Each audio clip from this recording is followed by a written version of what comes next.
Ils ont recoupé, hein. Donc, vous parlez du libéralisme communautaire. Est-ce que vous avez lu ce livre?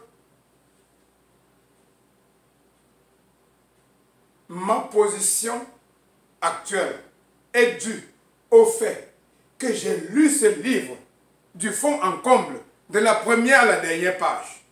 Pour ceux qui ne savent pas, il suffit d'aller sur Amazon avec votre carte de crédit et vous pouvez l'acheter. Oui, je l'ai lu. C'est un livre. C'est un livre qui fera l'histoire de l'Afrique. Le libéralisme communautaire, ce livre fera l'histoire de l'Afrique. Nous avons besoin de ce livre pour construire notre nation. C'est un livre qui dit tout. J'espère que j'ai répondu à ta question. La prochaine question.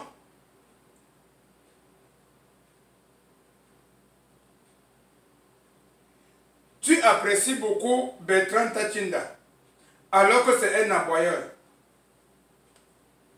Bon, moi je vous ai dit déjà, je ne veux pas répondre vraiment aux questions de haine.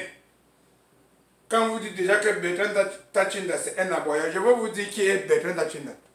Bertrand Tachinda, c'est un consultant politique. Un consultant d'Afrique Média. C'est une personne intègre, intelligente, sage. Et d'ailleurs, j'adore voir ce monsieur lorsqu'il est assis sur le plateau d'Afrique Média. J'adore voir lorsque Bertrand Tachinda est assis sur le plateau d'Afrique Média. C'est la joie des Bamboutos. C'est la joie de l'Ouest. C'est la joie du Cameroun. C'est la joie de l'Afrique. Bertrand Tachinda. Il remplit. C'est un politicien, un fin politicien. C'est un jeune que nous avons besoin de lui pour l'avancée du Cameroun, pour l'avancée de l'Afrique. Et je profite d'ailleurs, cette question me permet de dire encore d'ailleurs merci à Bertrand Tachinda. Je profite pour dire merci à ce monsieur, à ce grand journaliste et observateur politique, Bertrand Tachinda.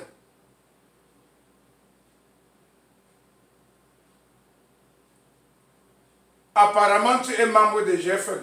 Voilà les questions. Qu'est-ce que vous appelez GF1? Quand vous me dites que je suis membre de GF1, la réponse pure et simple. Je suis membre de GF1. Oui, je vais vous répondre. Je vais voir, ils essayent de me bloquer, bon, j'ai déjoué. Quand vous me dites que je suis membre de GF1, la réponse pure et simple que je peux vous donner par rapport à être membre du GF1 est la suivante. D'accord. Si G20, si le G20 est devenu le G20 pour vous, parce que ça vous convient, eh bien, je dirais oui, je suis membre du G20. Mais oui, dans ce cas, Eric King, que l'année passée disait que Kanto était un fou, un malade mental, et qui aujourd'hui est son directeur de campagne. Il est donc membre de quoi? De G quoi? Eric King est membre de G quoi? Il a laissé son parti politique aussi pour suivre quoi? Kanto. Il est donc membre de quoi? Ça c'est un. Deux, vous avez Ekoka qui dit, selon lui qui dit qu'il est le conseiller du président, le conseiller économique du président de la République, donc membre du RDPC, qui a désisté du RDPC pour suivre Kanto. Il est quoi? J'ai faim ou je suis rassasié? Ekoka où? Ekoka est j'ai faim ou il est je suis rassasié? Répondez à cette question. Vous avez Célestin Djamé qui est quitté du SDF pour rejoindre le MRC. Il est j'ai faim ou il est je suis rassasié. Parce qu'apparemment c'est comme s'il y a deux groupes. Il y a les j'ai faim et apparemment il y a ceux qui sont déjà rassasiés. C'est-à-dire que ceux qui quittent d'un groupe pour rejoindre l'autre parce qu'ils sont rassasiés.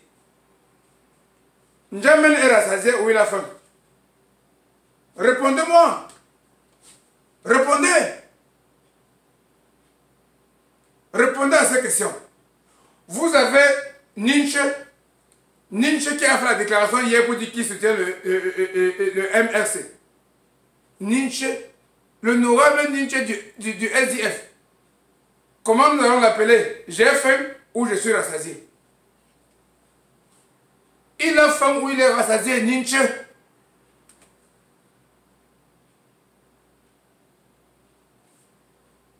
Albert Zonga a laissé son parti parce qu'il savait qu'il devait avoir 0,00000% pour rejoindre le MRC. Il a faim ou il est rassasié?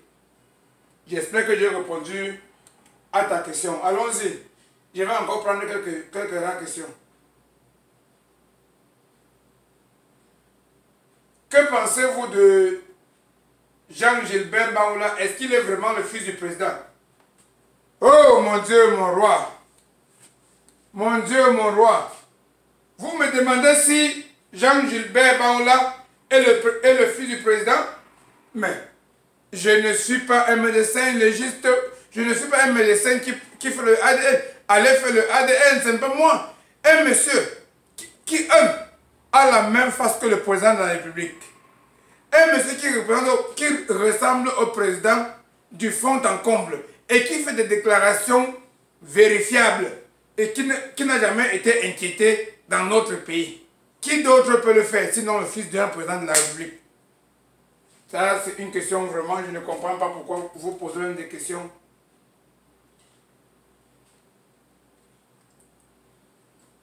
Ça, c'est peut-être l'avant-dernière question. Certainement, moi, je ne vais pas prendre toutes les questions. Quel est l'apport de la diaspora à cette élection? Eh bien, je veux répondre à cette question. La part de la diaspora à cette question. Je réponds à cette question tout de suite. Avant tout, amusez-vous légèrement. Amusez-vous un peu.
Et pour répondre à votre question, sur ce qui concerne, en ce qui concerne l'apport de la diaspora,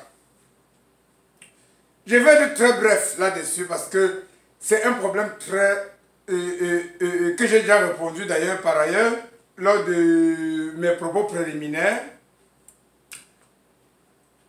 Nous avons deux types de la diaspora. D'ailleurs, le mot diaspora, je n'aime pas. Parce que quand il s'agit des Africains, on dit diaspora.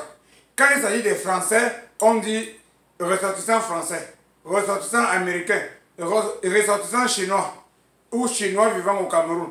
Mais on ne dit jamais la diaspora chinoise, la diaspora américaine, la diaspora française. Donc, c'est un thème que je n'aime pas. Mais pour vous faire plaisir, je réponds comme vous avez posé la question, la diaspora. D'accord.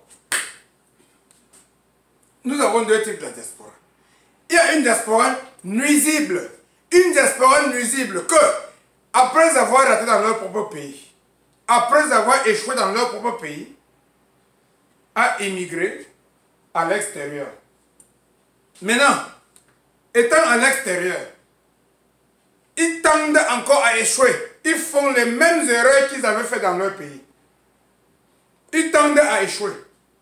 vu qu'ils sont dans l'échec total, ils commencent à dire, si je suis dehors, c'est à cause de Paul Biya. Si je suis dehors, c'est à cause du gouvernement. Il y a des personnes ici qui sont nuisibles plus que le moustique. Plus que le moustique. Nuisibles. Nous avons une diaspora divisée en deux. D'une part, les nuisibles et d'une part, la bonne diaspora. Avec qui on peut causer. J'ai vu un Camerounais ici qui me dit, même si on me paye, je ne pars pas au Cameroun. Même si on me paye, je ne mets pas mon pied au Cameroun. Je me suis posé la question.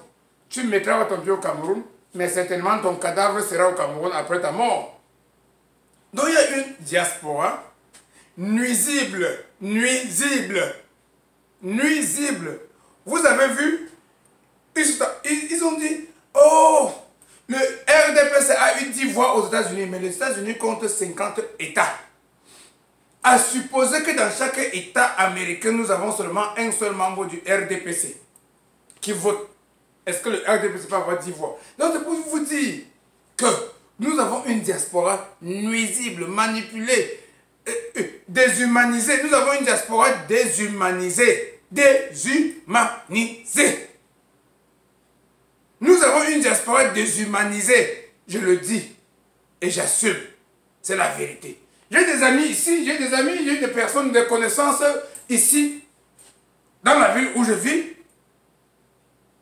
qui regardent les femmes à travers leurs fesses. J'ai des personnes ici qui vendent leur nus pour avoir de l'argent. La valeur de la femme africaine aux États-Unis, sur les yeux d'un homme, c'est limite sur ses fesses. Ça dit quand on regarde quand il regarde une femme, il dit que, oh, gars, tu as vu, elle a le malos, elle a le malos. Je ne parle pas de Paris, Château Rouge, Italie, où j'ai vécu pendant plus d'une quinzaine d'années. Je ne parle pas de Londres, les rues de Londres, que je connais très bien. Je ne parle pas de Berlin, que je connais. Il faut faire attention. Et c'est ça le message que je lance à la diaspora. Moi, j'ai fait une réunion la semaine passée, juste avant les élections. Nous étions 300 dans la salle. J'ai posé la question à mes camarades camerounais. Que chacun me brandisse sa carte d'électeur ou sa carte consulaire, personne n'en avait. Ils intoxiquent les Camerounais alors qu'ils n'ont même pas le droit de voter. J'ai des amis qui étaient en Italie avec moi, qui sont aujourd'hui en Angleterre, qui intoxiquent les gens au Cameroun. Ils sont tous des Italiens. Ils sont Camerounais d'origine, oui, mais ils sont tous Italiens, donc ils n'ont pas de droit même aux élections. C'est eux qui pompent les messages. Ils pompent les messages. Ils pompent les messages sur Internet, Facebook, WhatsApp, ceci, pour vous intoxiquer, à vous rébeller. Mais cependant, eux, ils sont protégés. Ils sont au Canada, protégés. Ils sont aux États-Unis, protégés. Ils sont en Angleterre, protégés, en Belgique, en Italie, en Allemagne, en Hollande, via crescendo. Faites attention, mes chers amis. Faites attention à ce qu'on appelle la diaspora. Pour la plupart, ils sont nuisibles. Ils pensent que leur échec, quelqu'un qui a échoué au Cameroun et qui vient aux États-Unis, il échoue. Quelqu'un qui a échoué au Cameroun, qui part en Europe, c'est-à-dire Italie, Angleterre, Allemagne, Belgique et consorts, il échoue. C'est pas bien. Je vais vous dire ce que c'est que la diaspora. Lorsque vous avez échoué dans un pays, vous tendez, ça c'est pour répondre à ta question, hein, s'il te plaît. C'est une